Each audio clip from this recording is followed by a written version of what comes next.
This was a response to my Yahweh is illogical rant. I made a rant on my DeviantArt gallery as well in my journal. So here's the response that the person gave me. Till Shiloh Comes is his name. Your theology is skewed by your ignorance. Atheism is the religion of unbelief. It is even getting its own temples. And he sent me a link. I haven't checked the link yet. I'm just guessing it's probably buildings being built for atheists to get together and think together and, you know, not feel so alone. I can understand a want for that. My response to it was a little shorter than the one I've sort of cropped up here, but I guess I'll just give the full thing that I just wrote, well, like, extended. He told me my theology is skewed, so I'm responding to him. Your theology is skewed by your blatant choice to be ignorant of the definition of atheism. Calling out Christian bigotry and bullshit is not a religion. That's just an activity that I personally enjoy. Not all atheists partake, but some of us do. But given the sheer amount of both bigotry and bullshit in Christianity alone, that one religion tends to take up most of my attention and our attention in North America. Atheism is as much a religion as bald is a hair color. It's a single idea shared among a bunch of people. It's as much a religion as people who enjoy Lord of the Rings over Harry Potter is a religion, are different religions. Only in our discussion we're not judging two fictions against each other, we're judging religious fiction against scientific non-fiction. There's enough evidence to the contrary of Judeo-Christian theology to damn anything you could ever have to say in support of it. And those of us atheists who do share this single idea, there are no reasons to believe in any gods, aren't all required to follow a book that tells us to kill homosexuals at any point, but under the orders of any leader that we could ever respect at any time. Faith demands that even when you know it's wrong, unlikely, impossible, or dishonest, and you do, you are required still to not believe any arguments against it, without any other reason than or else, the or else which none of you can even agree upon.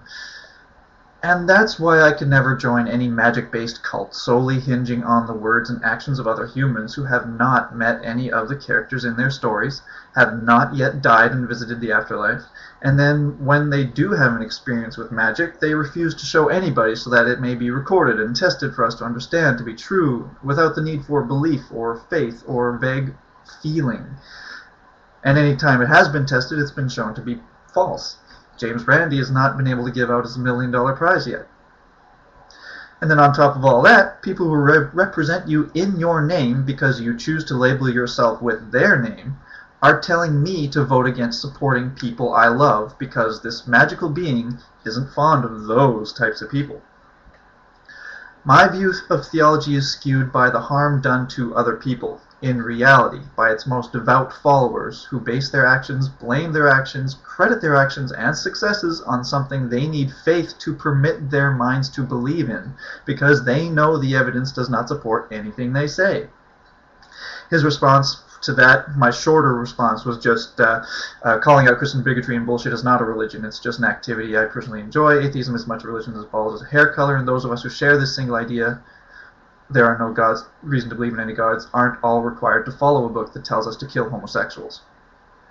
His response, then you show your bigotry and bullshit here, also your ignorance. Tell me something. You say there is no God. Do you believe that? I don't really answer that, but I guess I'll answer it here. I personally believe there are no gods at all. I cannot say that I know that there are no gods, but I personally believe there are no gods because there are no reasons to believe in any gods, again. But he continues, it is the old bald is a hair color thing. Tell me something. Don't you religious atheists get sick of your nonsensical mantras? Like I said, do you believe that? Jesus never told us to kill homosexuals. Tell me where he says that. All you've ever said in any of your comments, my response here, all you've ever said in any of your comments are words from other people too. And you think of something unique? But no, your faith requires you not to pursue further realms of thought.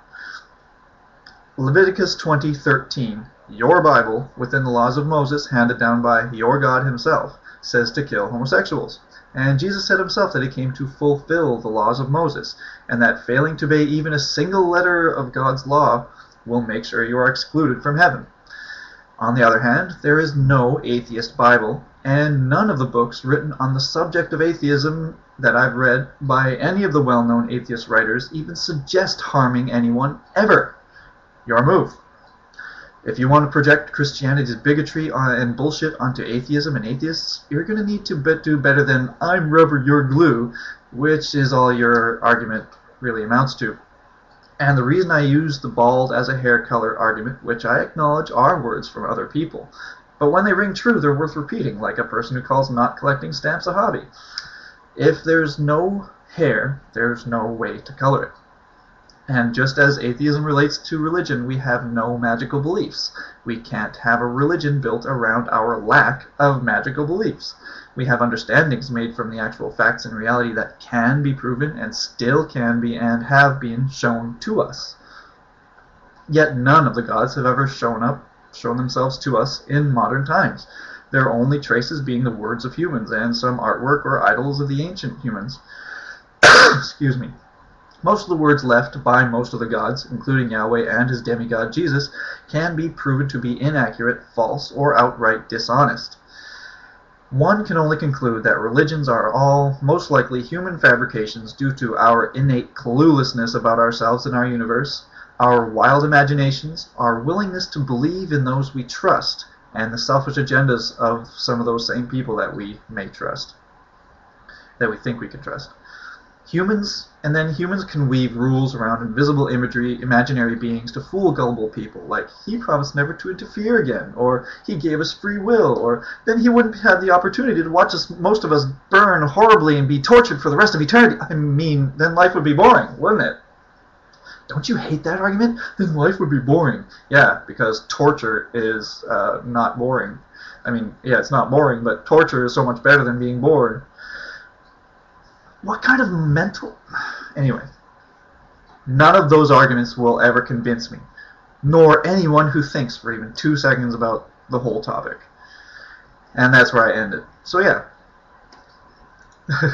I think... Sorry.